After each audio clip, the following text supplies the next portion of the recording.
Welcome to this CommunityViz video tutorial. This tutorial is about using the formula editor. It's the first of 3 parts. It covers formula basics.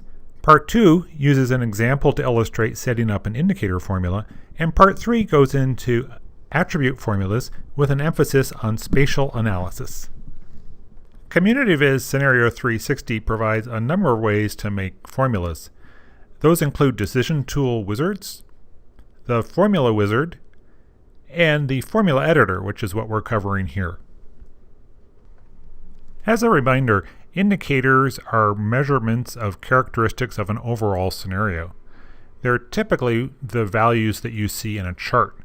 This chart, for example, is showing the value of an indicator. You can also see indicators here in the indicators list. This is all the indicators in my analysis, and this is their values for each alternative. One characteristic of indicator formulas is you only have to write them once. They automatically apply to all scenarios. Now, if I want to create a new indicator, I go to the 360 Setup tab, I click Indicators, and this is the Setup Indicators list. It's the same indicators, but now I can see their formulas, their properties, I can edit them, and in this case I can create a new one. I give it a name. I can give it a description if I want. I can give it a category. And for convenience, I'm going to check this box, which is to display this indicator in a new chart. I don't have to use this method to create a new chart. There's others, but this is an easy one.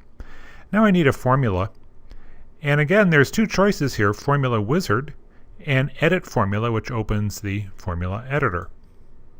Here it is. This is the control. It's fairly complex because it does a lot of things, but for now let's just focus on this area here, which is where the actual formula appears. Now the way these formulas work, here's the name of it. Example is going to equal something, but I don't have to write the equal sign, I can just type the expression. When I'm finished, I click this button, Check Formula, and if it says no errors found, I'm good to go. If I want, I can use the Preview button to give myself a temporary look at the values, and sure enough it's telling me that 2 plus 2 is indeed 4 in both scenarios, so I'm good to go. I click OK here, and I'm back to this Properties and Formula tab. If I'm still satisfied with all my settings, I click OK again, and the indicator gets created. I can find it now in this list of indicators. It's usually at the bottom when it's first created, and there's its formula right there. If I want to see the values of the indicators, I can find those in my analysis. One is again here in the indicators list. My new indicator appears at the bottom with its present values. And another is in this chart that just got created down at the bottom of the list. I can see the charted value. So that's an introduction to the mechanics of indicator formulas. Now let's make some that are more interactive.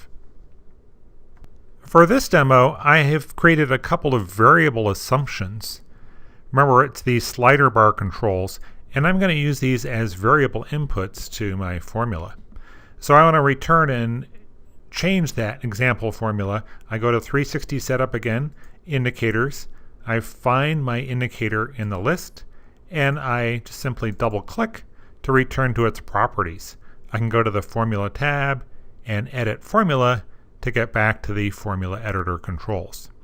So now instead of 2 plus 2, I'd like to clear that and make a different formula. And what I'm going to do is add the values of those 2 assumptions together.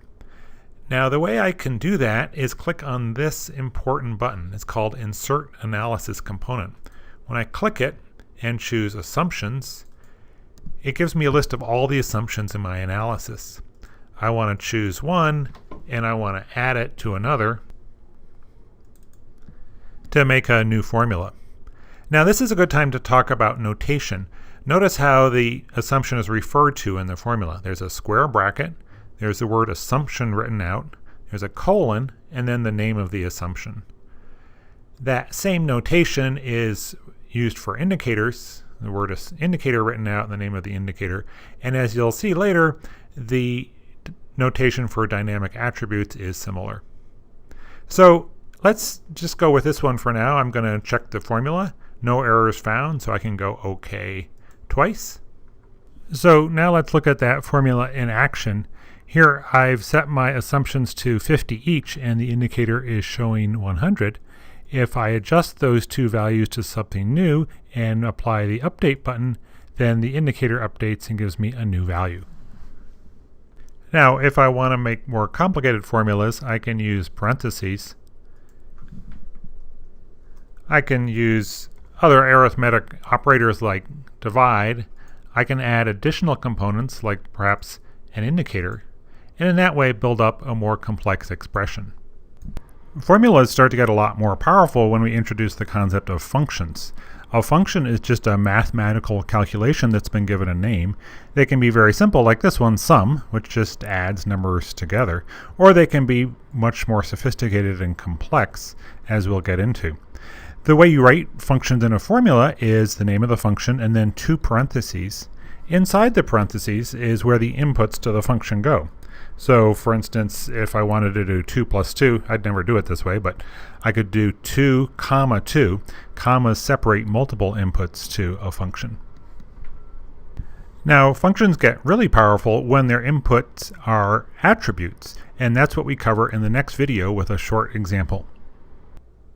Thank you for watching this CommunityViz video tutorial. For more video tutorials and CommunityViz resources, please visit the website.